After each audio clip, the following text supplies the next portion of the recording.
welcome back to my channel guys and I hope you guys are fine अनि म पनि सन्चै छु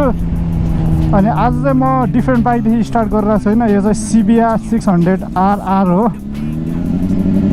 यो चाहिँ हाम्रो पुरन दाइको बाइक हो अनि आज चाहिँ यो बाइकको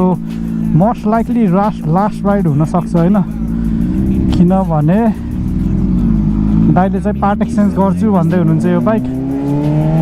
अनि दाइले चाहिँ मेरो बाइक चलाइराख्नु भएको छ अनि मैले चाहिँ दाइको बाइक अनि अब चाहिँ हामी ठ्याक्क सपमा जान लाग्यो सपमा लगेर जाने यो बाइकलाई अनि त्यहाँ देखाउने अनि त्यसले के भन्छ हैन के अरे कतिको भ्यालु दिन्छ यो बाइकको लागि अनि त्यो अनुसारले हुन्छ हाम्रो कुरा